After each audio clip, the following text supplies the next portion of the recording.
A paz do Senhor, meus irmãos, todos bem, todos felizes? Aqui é o professor Tiago Nascimento, trazendo a segunda parte do nosso estudo desta semana. Você já deve ter assistido aqui no nosso canal o primeiro vídeo que tratou aqui a respeito do tópico 1. Se você ainda não viu, eu vou deixar aqui no card que está aparecendo aqui na sua tela e também lá na descrição do vídeo. Então você pode descer aí e assistir aquele vídeo primeiro. Mas, porém, caso você queira, também pode assistir esse aqui da mesma forma, não tem nenhum problema. A ordem dos fatores não altera o produto. Este segundo vídeo, meus irmãos, eu vou continuar na mesma estratégia que nós utilizamos no primeiro, trazendo aqui subsídios de uma live que foi gravada então no ano de 2023 para o projeto do Discipulado Jovem aqui em Joinville. São assuntos muito importantes, muito relevantes, que podem agregar conteúdo aqui para a sua aula, para a sua explicação. Como nós mencionamos aqui no vídeo anterior, essa lição ela está organizada em apenas dois tópicos. O primeiro tópico, Deus e a sua existência, e o segundo tópico, ideias acerca da pessoa de Deus. Essas ideias que são aqui apresentadas são ideias equivocadas a respeito de Deus. No vídeo que eu vou colocar aqui então na sequência dessa live, eu vou expandir um pouquinho mais e vou trazer aqui mais alguns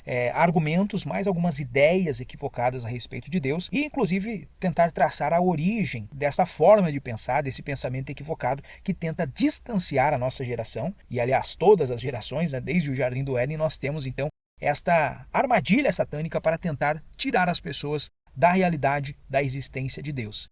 E desse sentido, então, meus queridos, eu vou deixar vocês então com este segundo vídeo. Caso você ainda não seja inscrito no canal, eu mais uma vez te peço, se inscreva no canal, compartilhe esse conteúdo para os outros professores aí do seu grupo, da sua congregação. Também não deixe de fazer o seu comentário, interagir aqui na seção de comentários. Eu sempre recebo com muito carinho aqui o contato dos irmãos. Vamos juntos criar então aqui uma comunidade forte, ativa, de estudantes da Escola Bíblica Dominical.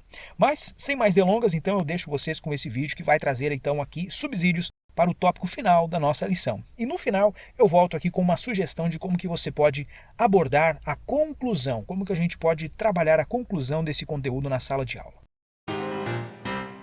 Então, o nosso propósito hoje é esse, né? Analisar aqui essa temática, né? Se Deus existe ou não, mas nós vamos dividir esse tema em dois encontros. Então, no encontro de hoje, nós vamos analisar as formas de negação, as filosofias, as teorias que existem para negar a existência de Deus. E na semana que vem, nós vamos trazer alguns conceitos da área da filosofia, da história, alguns argumentos teológicos também, que vão, de certa forma, dar um embasamento teórico, um embasamento filosófico, um embasamento histórico também para a nossa fé. E então, esses dois encontros, né, eles se combinam aqui. Por que é importante que a gente tenha esse primeiro encontro estudando as formas de negação? Porque a gente precisa entender se nós estamos lidando com um ateu, propriamente dito, se ele é um ateu teórico. Antigamente, hoje já quase não se usa esse conceito, né, que tem o ateu fraco e o ateu forte. Até temos um filme bem famoso aí, talvez você já tenha assistido, provavelmente, que é Deus Não Está Morto. E esse filme, ele, de certa forma, ele apresenta uma espécie de ateísmo que não é um ateísmo, digamos assim, o ateísmo filosófico.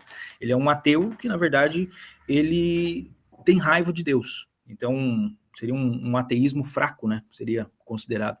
Esse tipo de ateu, de certa forma, não é bem um ateu, né? Um ateu de verdade, vamos dizer assim, ele vai dizer que este ateu, que ele não gosta de Deus, que ele, sei lá, aconteceu alguma coisa de errado na vida dele, ele culpa Deus por isso, ele acaba não sendo exatamente um ateu dentro da definição que eles apresentam. Então, o ateu, de fato, né, o ateu teórico, o ateu filosófico, é aquele que, de fato, ele não vê motivos para acreditar e muitas vezes ele vê motivos para não acreditar.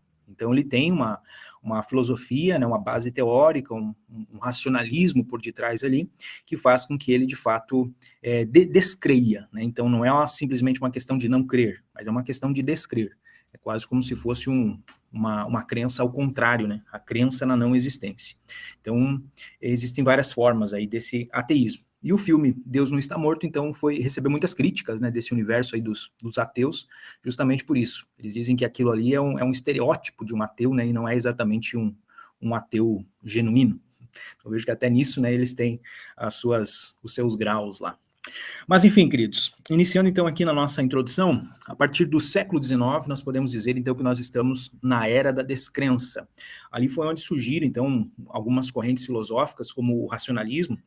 O racionalismo, um dos pais do racionalismo, ele era um cristão, ele era o filósofo René Descartes. ele nunca deixou de duvidar de Deus, né? Ele continuou sendo um cristão até o fim da sua vida, mas o argumento filosófico, né, que ele cria, essa questão do uso da razão, ao invés do uso dos cinco sentidos, ele vai servir de base depois para que sejam questionadas, então, por exemplo, os eventos sobrenaturais, os milagres, a própria existência de Deus, né, porque não passava por esse crivo racional, o crivo da razão. Então, ele acaba sendo, apesar de ele não ser um ateu, né, os primeiros filósofos lá, racionalistas, humanistas, mas eles vão servir de base para que depois o ateísmo acabe surgindo, né, ganhando força. Aí eu menciono aqui que essas correntes elas dão visibilidade a diferentes formas de negação do espiritual, visando geralmente a substituição do divino pelo humano. Então a gente pode dizer que essa era da descrença ela começa lá no século XV, quando aqui nós temos a figura do o homem vitruviano, né, pintado ali pelo Leonardo da Vinci, que é o símbolo desse movimento humanista. O que foi esse movimento humanista lá do século XV, XVI? Acho que já no XIV começa, no Renascimento, né? Basicamente substituiu a visão de mundo que havia, que era chamado de teocentrismo, que era Deus no centro. Então, tudo aquilo que é a vontade de Deus, a gente faz. Aquilo que Deus não se agrada, a gente deixa de fazer. Claro que a gente pode, inclusive, questionar isso, porque muitas das vezes haviam excessos, né? Haviam exageros. A igreja, nessa época, era a igreja na Europa, né? A igreja católica, ela cometia, assim, alguns desvios teológicos importantes, tanto que poucos anos depois disso vai vir a reforma protestante, né? Justamente porque haviam, sim, problemas. Só que esses problemas, então, que a igreja possuía, fizeram com que esses intelectuais começassem a questionar esse teocentrismo, esse Deus no centro, Deus como centro da cultura, como centro da ciência, do conhecimento. E aí eles começam a colocar o ser humano no centro, o homem à medida de todas as coisas. Essa é uma frase famosa, então, desse período aí do humanismo. Então, esse antropocentrismo, ele vai dar uma certa sustentação, né, uma base para que se comece a se questionar a existência de Deus. Depois temos aqui a foto a pintura, né, o quadro aqui do René Descartes, que eu já mencionei. Então ele é um dos principais defensores aí do racionalismo, e o racionalismo ele vai acabar trazendo aquilo que a gente chama hoje do pensamento científico, o método científico, que é um método baseado, então, no uso da razão, no uso da experimentação, né? Então o René Descartes, o Francis Bacon, David Hume, são alguns dos nomes aí desse período, do século XVIII, XIX, que começa então a trazer aquilo que a gente conhece hoje como ciência. E aí a gente chega nos principais nomes aqui, então, do que a gente já vai definir, então, como um ateísmo mesmo. Um muito importante é esse barbudo aqui. Interessante que todos eles têm essa característica das barbas, né?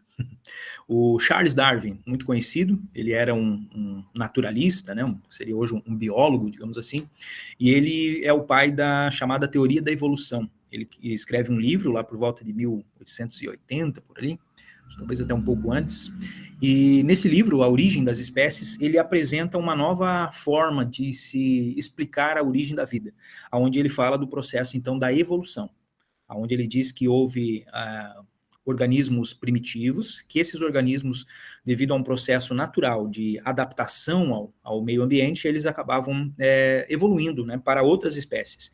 Então, com isso, o Darwin, exatamente assim, ele nunca explicou como que surgiram as primeiras formas de vida.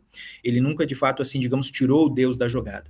Mas essa teoria da evolução dele vai ser utilizada depois, então, por pessoas né, com esse pé no ateísmo, para justamente dizer, não, aqui está a prova de que Deus não existe. Nós não precisamos de uma explicação bíblica para um Deus criador, para Deus criando Adão, criando Eva, a semana da criação, né? A gente não precisa dessa explicação, que segundo ele seria uma explicação mitológica, porque agora eles tinham uma explicação científica, uma explicação racional, que mostrava, então, que houve uma primeira forma de vida, e essa forma foi evoluindo, né, através de mutações constantes, até chegar nas formas superiores que nós temos.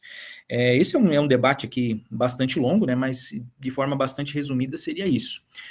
Nós cristãos não somos exatamente contra a evolução, inclusive há a possibilidade de você unir o criacionismo ao evolucionismo, no sentido de que a Bíblia diz que Deus criou a cada cada animal, enfim, a cada árvore, conforme a sua espécie.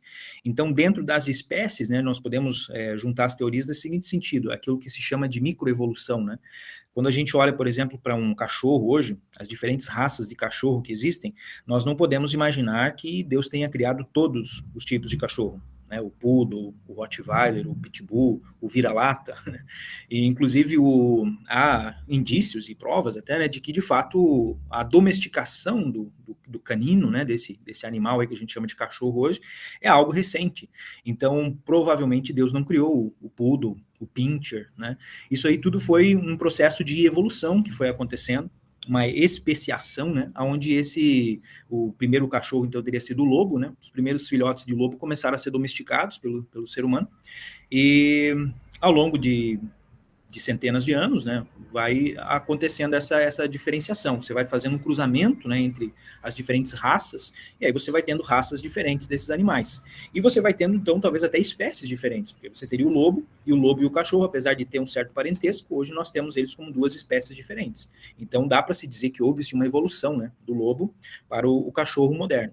Agora, o que não dá para você dizer é pegar essa microevolução que existe e você ampliar ela, então, para uma bactéria que teria dado origem a tudo, né? Então, essa extrapolação, que inclusive o Darwin não falou, né? É algo posterior que outros vão colocando a partir das ideias dele, essa é a conclusão a que o ateísmo se apega, então, para negar a existência de Deus. Então, nesse sentido, Darwin, ele pode ser considerado aqui um dos pais, né, do ateísmo, porque ele cria a teoria da evolução, que vai dar essa base teórica para se eliminar a figura de Deus como criador.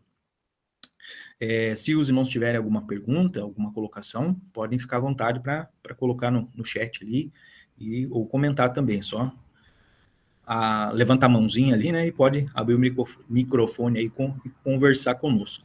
Estou vendo que a Tuane, né, está aqui, a Tuane é professora também, então pode ter comentários aí, podem ficar à vontade, irmãos.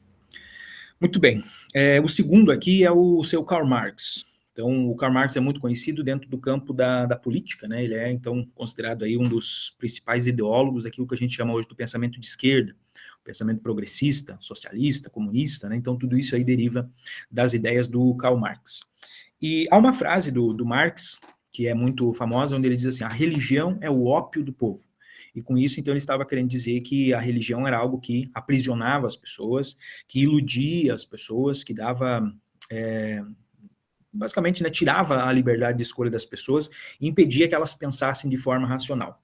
O grande legado, entre aspas, do Marx para essa questão do ateísmo é a sua filosofia chamada, então, de materialismo, onde ele foca apenas nas coisas reais, nas coisas concretas, nas coisas que existem. E aí ele vai começar a analisar as coisas com base nesse, vamos dizer assim, desse óculos racional, né? E aí ele chega no campo da religião e ele começa a questionar a religião, dizendo, ó, a religião é uma coisa que os seres humanos criaram. Os seres humanos criaram para poder se relacionar melhor. Os seres humanos criaram até por uma questão econômica, né? Então ele analisa assim as bases econômicas, né, por detrás da instituição igreja, né? Não exatamente da religião em si. Mas ele começa então questionando as igrejas desse ponto de vista econômico e social, e questionando também a ideia de religião, e por fim chega então na ideia de Deus, né? Deus como esse produto da religião. Então, para os marxistas, Deus não existe. A religião é algo que foi inventado por seres humanos, até com uma conotação econômica, né? Para obter uma vantagem financeira, para manipular as pessoas, para tirar a liberdade das pessoas, e por isso, então, eles são contrários, né, a qualquer tipo de igreja. Tanto que locais onde essas ideias do Marx elas foram implantadas aí ao longo do século XX, como na União Soviética, em Cuba, Coreia do Norte, hoje, né, que é um país que também segue a cartilha aí do Marx. Em todos esses locais, a igreja ela foi perseguida, a religião ela foi proibida, não apenas o cristianismo, né, mas qualquer tipo de religião, porque para eles o que prevalece é a matéria. Então, é o materialismo histórico, né? A matéria é tudo que há, tudo que existe, não existe nada sobrenatural, não existe nada espiritual. Então, o socialismo, o marxismo, né, essas ideias aí serviram para difundir, né, o ateísmo, assim, como uma questão ideológica, né, uma questão política também. Bom, além deles, nós vamos ter mais dois camaradinhas aqui. Este primeiro aqui é o filósofo Friedrich Nietzsche. Então, ele também é alemão, Interessante aqui que 3 desses aqui são alemães, né? O Marx, o Nietzsche e o Freud também. Se eu não me engano, o Freud é alemão. Não, acho que o Freud era austríaco, né? De Viena. Mas, enfim, é daquela região ali, né, dos povos germânicos. E, enfim, o Nietzsche, ele vai trazer a famosa frase, né? Deus está morto. Uma frase que ele difundiu, assim, em vários livros, mas o principal deles é o livro mais famoso dele, que se chama Assim Falou Zaratustra. Ele traz uma série de diálogos, né? E onde apresenta, então, a sua filosofia, o seu modo de ver o mundo. E o Nietzsche, ao dizer, então, que Deus estava morto, ele estava querendo dizer, assim, quase como que dando uma previsão, né, de que agora, depois de todos esses avanços científicos, todos os avanços no campo do pensamento, o ser humano estava a ponto de matar as religiões, de deixar de ser religioso. Esse pensamento do Nietzsche, ele vai ser corroborado pelo Freud. O Freud, eu creio que todo mundo conhece, a frase famosa, né, um dizer que Freud explica. E o Freud, ele traz muito a questão simbólica, assim, os sonhos, né? Ele é o criador da psicanálise, né? Que é uma área, assim, da psicologia, enfim. Mas o Freud, ele era ateu, e ele colocava a religião, então, como algo que era fruto de um desejo que o ser humano tinha de ter algo maior do que ele, um desejo de segurança, né, de se sentir seguro. Então ele questiona a existência de Deus com base nisso. Ele diz, não, a religião foi uma coisa criada pelo ser humano, porque ele não conseguia encarar o vazio do que vem depois da vida. Ele não poderia acreditar que a vida simplesmente morreu e acaba tudo, e aí ele criou essa ideia de que tem um pós-vida, né, que existe um Deus, enfim. Então, para Freud, tudo era uma questão de um desejo que a pessoa tinha de que aquilo fosse real. E aí ele cria ideias como, por exemplo, não exatamente ele, mas a psicanálise ensina, do instinto coletivo, os delírios coletivos. Então, eles apresentariam, por exemplo, um culto, né, onde nós sentimos a presença de Deus, como um reflexo desse pensamento coletivo. As pessoas estão ali, as pessoas querem acreditar que Deus existe, então, de alguma forma, elas acabam sentindo isso. Elas se manipulam, né, se auto-manipulam ali para que elas consigam sentir aquilo tudo. Acho que são ideias que não fazem, assim, muito sentido dentro de no pensamento mesmo racional, né, mas muitas pessoas compraram essa ideia. Porque os nossos inimigos, né, o nazi, enfim, tudo o que ele quer, basicamente, é destruir a nossa relação com Deus, a nossa crença em Deus. Então, ele vai utilizar de qualquer estratégia. Então, se essas mentiras, se essas meias-verdades, ele conseguir, com isso, tirar a crença em Deus, ele vai utilizar isso. E é isso que eles têm feito, então, né? Então, muitas pessoas adotam as ideias de Darwin, de Marx, de Nietzsche, de Freud, e acabam utilizando isso, então, para, de certa forma, comprovar a inexistência de Deus. Está chegando aqui também entre nós, nosso líder do segmento aqui, irmão Jonatas Lima. Bem-vindo, meu irmão. Vamos dar continuidade aqui então, irmãos. O material que os irmãos receberam ali, ele traz um pouquinho mais detalhado essa questão. Deixa eu até abrir aqui a minha cópia, para a gente ver se eu não pulei nada aqui. Eu comento aqui que nesse livro do Nietzsche, de 1885, quando ele fala, né, que Deus está morto, estava, de certa forma, ali prevendo, né, que a religião ia acabar, que a igreja ia acabar. E aí há uma frase, né, que se fala assim, que Nietzsche disse que Deus estava morto. Deus continua vivo, mas Nietzsche está morto, né? Então, Nietzsche morreu. Ele é alguém lá do século XIX. Já está morto, mas Deus continua vivo, né? No seu alto e sublime trono. E isso é maravilhoso para nós que temos essa certeza, essa crença. Mas, infelizmente, irmãos, eu concluo lá no material de que, apesar de a religião continuar existindo, de Deus continuar existindo, infelizmente, houve aqui uma mudança, né, dentro da nossa sociedade. Então, a sociedade atual, uma sociedade muito secular, a gente chama aí de sociedade pós-moderna, até mesmo de pós-cristã, né, porque o cristianismo ele vem sendo questionado já há muito tempo. Nessa sociedade, uma sociedade secularizada, a crença, ou a própria descrença, para muitas pessoas, ela deixou de ser uma situação, assim, principal. Há relatos, por exemplo, de Constantinopla, na época ali no final da Idade Média, que em Constantinopla era normal, assim, tu ia na padaria e você começava a discutir teologia ali com as pessoas, porque o saber teológico, né, o teocentrismo, digamos assim, estava em voga. Então todo mundo discutia teologia. E hoje, basicamente, teologia é uma coisa de teólogos, né, acadêmicos, de pastores, de pessoas que frequentam as igrejas, mas não há mais uma preocupação com questões teológicas na sociedade, nos meios, nas redes sociais, na mídia, né, na grande mídia, na própria academia, né, a própria universidade, vamos dizer, tu tem muitos outros assuntos, né? Então a teologia acabou se tornando uma questão secundária. E para as pessoas normais, para o cidadão médio, muitas vezes, então, ele acaba tendo uma atitude ali de uma certa indiferença em relação a Deus, em relação a essas questões. É como se ele dissesse, eu não sei se Deus existe, se Deus não existe, né? Tanto faz, eu vivo aqui a minha vida.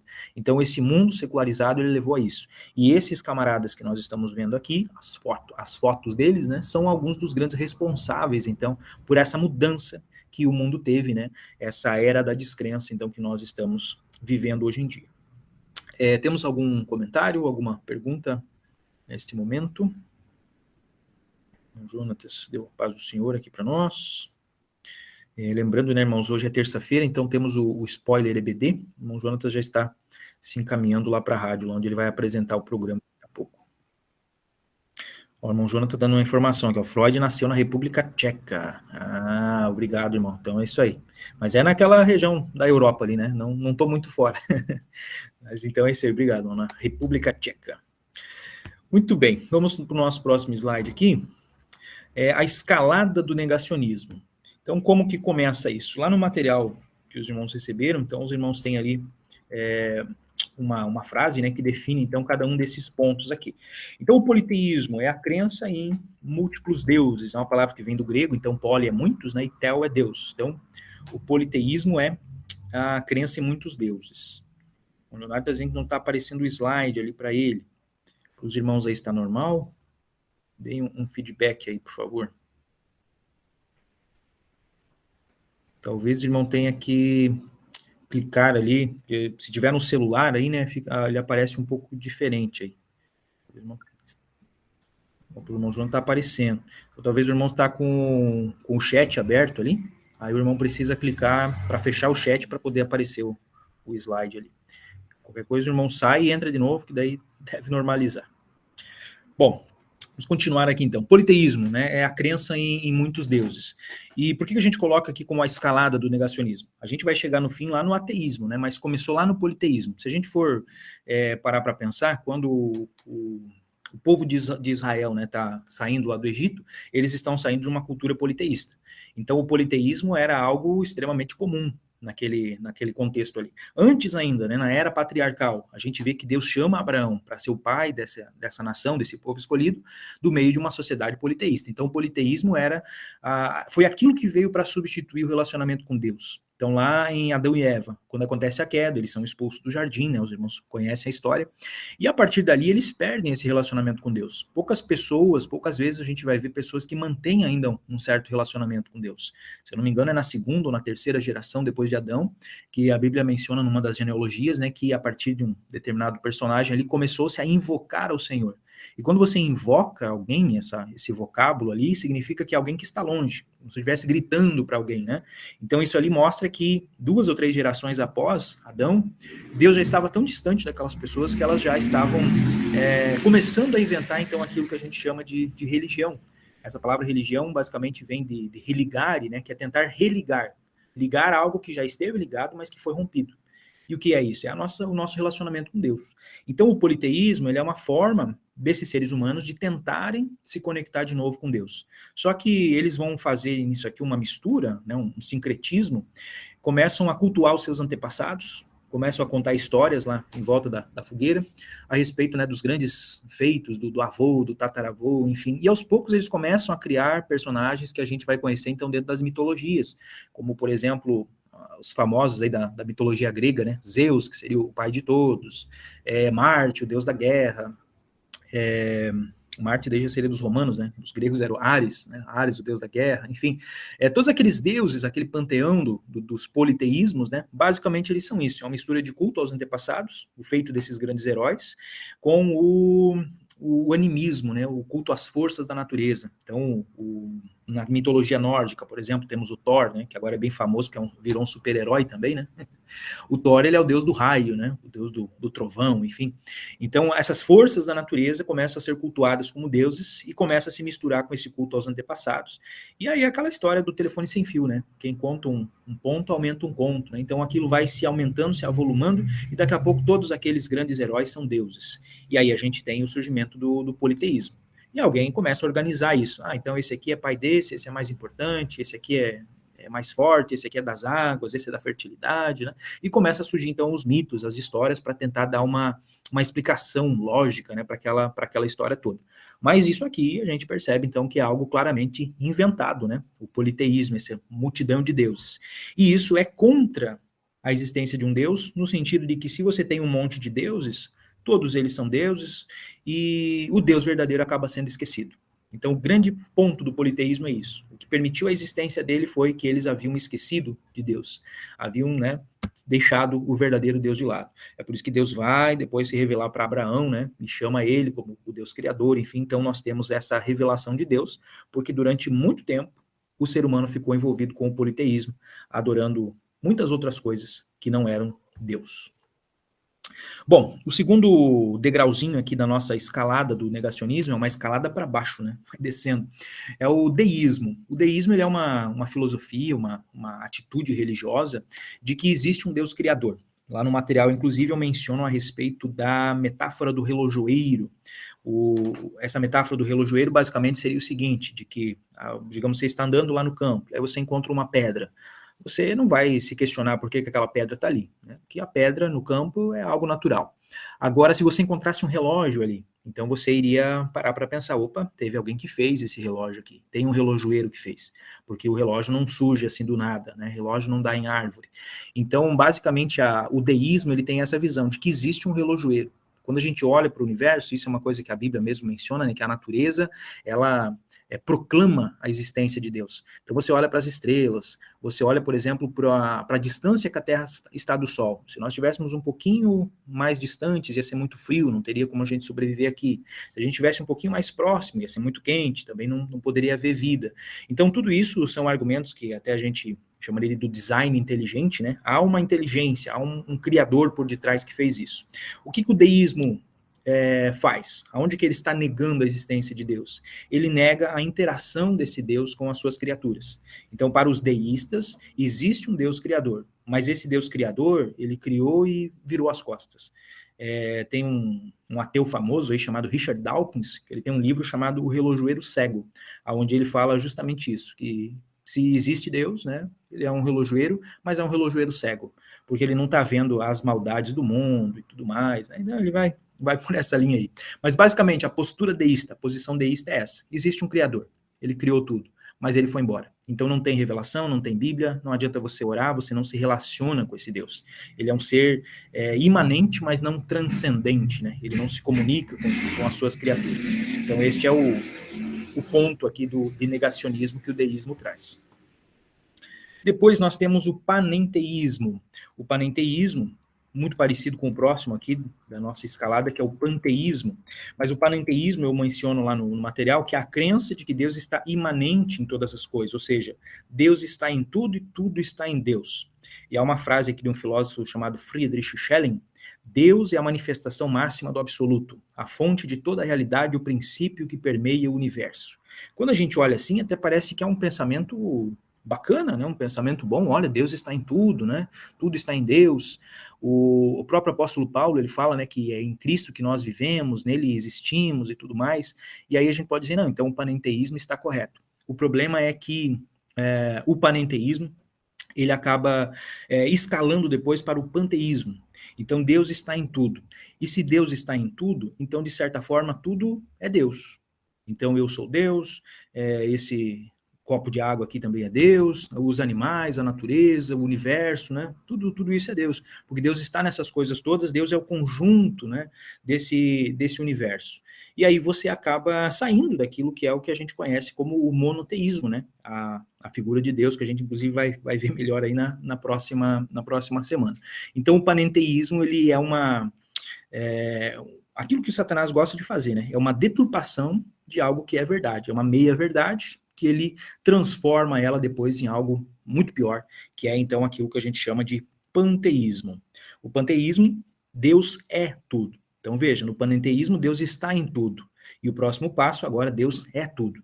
Então você, dentro do panteísmo, você pode ter, por exemplo, aquelas crenças animistas dos índios aqui do Brasil, né? Que adoravam o sol, a lua, o vento, né? Porque isso ali também é Deus.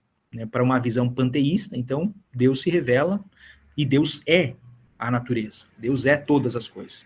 Então também é uma visão de que se Deus é todas as coisas, então meio que não é o Deus que a gente conhece, né? Não é esse Deus pessoal que a gente crê. O próximo degrauzinho aqui é o agnosticismo. Então, a postura agnóstica é a postura da dúvida. É o camarada que vai dizer para você, eu não sei. Não posso provar que Deus existe, não posso provar que ele não exista. Eu imagino que hoje, boa parte das pessoas, então, que a gente conhece, que negam de fato a Deus, né, que poderiam talvez até a gente imaginar que sejam ateus, eles na verdade estão nesse ponto aí do agnosticismo. Como aquele professor que eu mencionei no início, né, que foi meu colega lá há anos atrás. Ele era na verdade uma pessoa agnóstica, né, ele não tinha certeza, mas ele havia preferido então viver a vida dele como se Deus de fato não existisse. Lá no material eu coloco inclusive uma frase, né, uma postura agnóstica, diz o seguinte: não existem certezas. Então, temos a humildade de afirmar a nossa ignorância existencial. Então, veja que o agnóstico, ele até usa isso como uma espécie de virtude, né? O agnosticismo é a postura da humildade. A gente não tem certeza, a gente não tem esse conhecimento, então a gente tem a humildade de reconhecer a nossa ignorância, né? Mas com isso eles deixam de acreditar em Deus, deixam de usufruir, né? As bênçãos espirituais deixam de usufruir desse relacionamento. Então eu diria que para o inimigo das nossas almas, tá tudo certo, né? Porque o que ele quer? Ele quer que a gente não tenha esse relacionamento com Deus. Então você não precisa necessariamente ser um ateu, duvidar da existência de Deus. Pode até ser um cristão, desde que seja um cristão que não tem relacionamento com Deus, né? E a postura agnóstica, então, ela satisfaz esse requisito. E aí, por fim, chegamos ao último degrau, então, que é aquilo que a gente chama, então, de ateísmo. Essa palavra também vem do grego, né, como a maior parte dessas outras. O theo é Deus e o a significa não, é uma negação. Então, como que dissesse, não há Deus, né? Não existe Deus. Dentro do ateísmo, eu mencionei ali duas formas, embora existam outras, né? Mas as duas principais formas. Então, seria esse ateísmo teórico ou filosófico, que é uma falta de crença em qualquer divindade, com raciocínios humanistas ou cientificistas, rejeitam a existência de tudo que não seja material ou concreto. Então esse é o ateísmo teórico. Esse a gente vai observar, por exemplo, um político aí muito famoso, o Fernando Henrique Cardoso. Ele era um professor, era um sociólogo, né? Então muito moldado por essas ideias lá do Marx, né? E aí ele era ateu. E aí, se eu não me engano, foi numa eleição para a prefeitura de São Paulo. E aí o repórter questionou ele, né, se era verdade que ele era ateu. E aí ele, ao ser confrontado, né, colocado contra a parede, ele acabou, então, tentando sair pela tangente, né, não disse que não, falou que respeitava, né, a religião do povo, da maioria, mas também não confirmou que ele acreditasse de fato em Deus. E aí, como resultado disso, acabou perdendo a eleição. Acho que isso foi lá em 89. Depois, posteriormente, se tornou presidente da República e tudo mais, né. Mas é um exemplo, né, de um sociólogo, né, alguém intelectual que adepto, né, do ateísmo. Nas redes sociais, talvez vocês conheçam aí no YouTube, um youtuber muito famoso chamado Pirula. O Pirula, ele é um biólogo, então ele vem muito com essas ideias do Darwin, né, muito influenciado por Darwin, e ele também é um ateu, como é que a gente pode dizer assim, um ateu confesso, né, um ateu bem reconhecido, né, que se entende como ateu e não tem vergonha de falar isso. Mas muitas outras pessoas, né, personalidades e até pessoas que a gente que escondem, né, o seu ateísmo, mas eles acabam vivendo as suas vidas de uma maneira como se Deus não existisse. Então é aquilo que eu coloco ali como ateísmo prático. São pessoas que são tão pecadores, né, a mente dele já está tão cauterizada que ele está indiferente, então, se Deus existe, se não existe, e aí ele age como se, de fato, Deus não existisse. Basta a gente ver quantas pessoas, agora está saindo aí os dados do censo, do IBGE, né, e muitas pessoas, boa parte das pessoas, coloca que, eu tenho uma religião, mas eu sou não praticante, né, eu sou católico não praticante. Daqui a pouco é capaz de ter também evangélico não praticante, né? Então essas pessoas estão dentro dessa categoria de um ateísmo prático, né? Porque na vida real, na vida normal delas, elas vivem como se Deus não existisse. Então esse, meus irmãos, de forma resumida, né, é a escadinha do negacionismo. Começou lá no começo da história com o politeísmo, teve essas evoluções, tu vê que vai tendo um refinamento teórico, né, um refinamento intelectual, até que chega então naquilo que a gente conhece como ateísmo atualmente.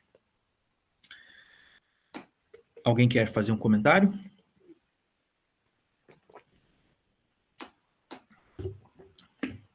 Então vamos em frente. Qual é a raiz desse pensamento? Então, aonde que nasce o pensamento? E aqui já está uma foto aí, né? Uma imagem que mostra então a tentação, né, de Adão e Eva, a serpente ali, a fruta, né, o fruto proibido.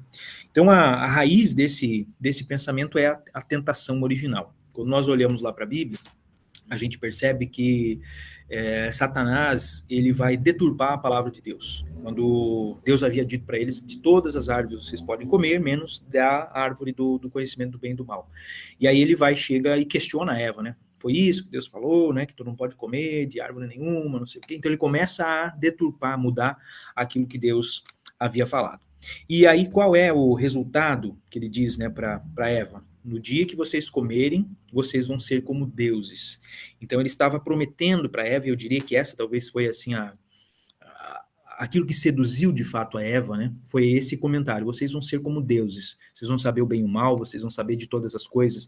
Então essa vontade de ser como Deus é que é a raiz, então, do pensamento negacionista, do pensamento que nega a Deus. E quando a gente olha para a Bíblia, Isaías 14:14 é um contexto, digamos assim, do passado, né? Porque mostra Satanás tendo a mesma atitude. Isaías 14, ele é uma profecia contra o rei da Babilônia, mas ali a gente aplica ela como se referindo a Satanás, né? E inclusive, há uma perspectiva futura também, está lá em 2 Tessalonicenses 2:4, quando Paulo está escrevendo a respeito da figura do anticristo, e ele vai dizer que o anticristo é alguém que se opõe, se exalta acima de tudo que se chama Deus. Então veja que é muito próximo, né, o anticristo dessa profecia aí do rei da Babilônia. Então aqui está se referindo sim a Satanás, esse é o entendimento, né, teológico que nós temos. Então, o Satanás quis ser semelhante ao Altíssimo. Em Ezequiel tem uma outra passagem também mencionando esse evento, né, da queda de Satanás, onde ele diz que ele ia fazer o trono dele acima do trono de Deus. E aquilo que ele oferece para Eva, né, para a humanidade, para Adão e Eva, é basicamente isso, aquilo que ele queria, aquilo que ele almejava, e ele não conseguiu, né? Então ele, já que não conseguiu, ele pensou, vou também fazer com que essas criaturas aqui também não consigam. E ele oferece então a mesma tentação, né, de ser semelhante a Deus, de ser acima de Deus.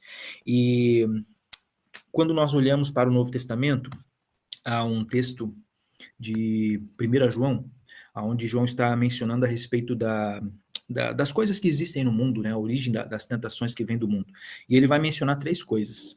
Ele diz a concupiscência dos olhos, a concupiscência da carne, a concupiscência dos olhos e a soberba da vida. E quando você mistura essas 3 coisas, que digamos é a origem de todas as tentações, de todos os pecados, a gente basicamente chega naquilo que seduziu Eva, né? Olhou para a árvore, então a cobiça dos olhos. Ela também viu que ela era boa de se comer, né? A concupiscência da carne. E por fim, vocês vão ser como deuses, né? Essa questão da soberba da vida, você ser mais do que você ou mais do que você pode vir a ser. Então, a raiz do pensamento ateísta basicamente é essa. Então, nós temos Satanás motivando todos aqueles filósofos, aqueles ideólogos, né, aqueles políticos, a tentar trazer esse ser humano para o centro. Então, aquele movimento que começa lá no século XV, né, do antropocentrismo, do humanismo, de exaltar o ser humano, de colocar ele em detrimento de Deus, é tudo reflexo dessa tentação original, né, de você ser igual a Deus. E aí é muito grave quando nós olhamos para o evangelho que tem sido pregado, né, dentro do meio gospel, né, hoje em dia, esse evangélico humanista, né, como eles dizem aí, o evangelho da autoajuda, né, onde tira-se Deus do centro, não é algo cristocêntrico, mas agora é o ser humano no centro, né, você é a menina dos olhos de Deus, né, então tudo é para o ego humano, né, então isso já é um reflexo também dessa tentação original, disso que o 1 João menciona, né, então tudo isso infelizmente tem entrado inclusive nos nossos púlpitos, né, nas nossas igrejas, e a gente precisa se vacinar quanto a isso.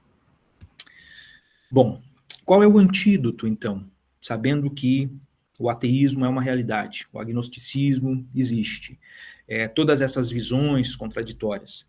A gente poderia até analisar aqui, eu até não coloquei, né, mas a própria religião, né, o teísmo, aqueles que acreditam em Deus, então dentro do próprio teísmo nós vamos ter ali uma série de desvios, algumas seitas, algumas igrejas que podem não ser exatamente seitas, mas são religiões, são visões equivocadas, né, a respeito da salvação, a respeito da interpretação bíblica, né?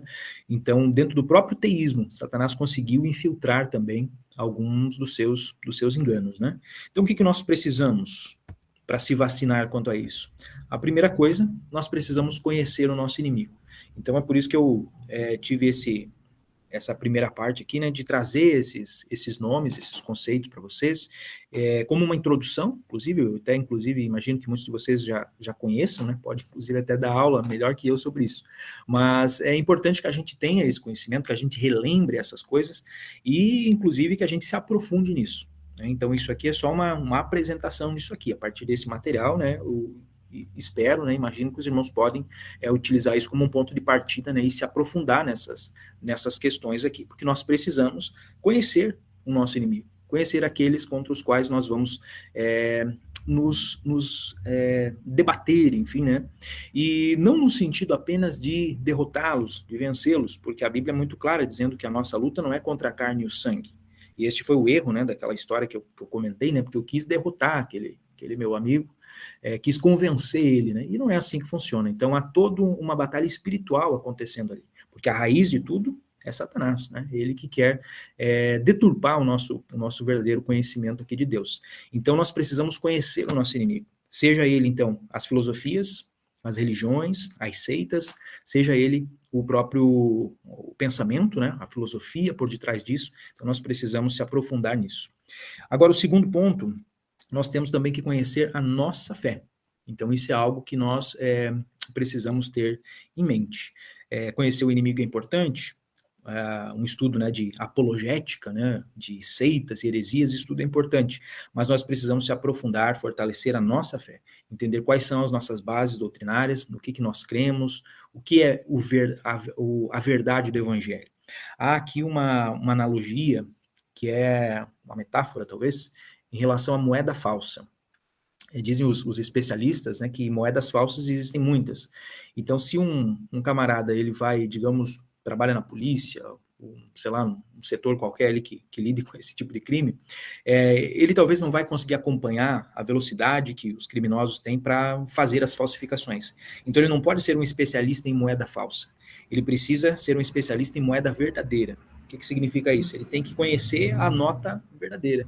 Ele precisa saber como que ela é feita, né, quais são os pontos que compõem ela, porque aí quando ele conhecer bem, quando ele for um especialista nessa nota verdadeira, qualquer falsificação que apareça, ele tem aquele padrão, e aí ele compara e vai dizer, não, essa aqui tá errada. Eu não preciso nem saber qual é a falsificação que ela tem, né, quais são os detalhes que foram falsificados, mas eu conhecendo bem a nota verdadeira, eu vou conseguir identificar que a outra é falsa. Então, conhecer o inimigo é importante, mas conhecer a nossa fé é mais importante ainda. Nós temos que ser especialistas na nossa fé. E por fim, nós precisamos também viver a nossa fé. Isso é algo que as epístolas, né, vão trazer muito isso. Paulo, estou lembrando aqui de Tiago, e João também mencionam muito essa importância de, por exemplo, quando o João está falando a respeito de amor, ele fala que o amor não pode ser um amor só de palavras, né, mas tem que ser um amor de atitudes, um amor de ações.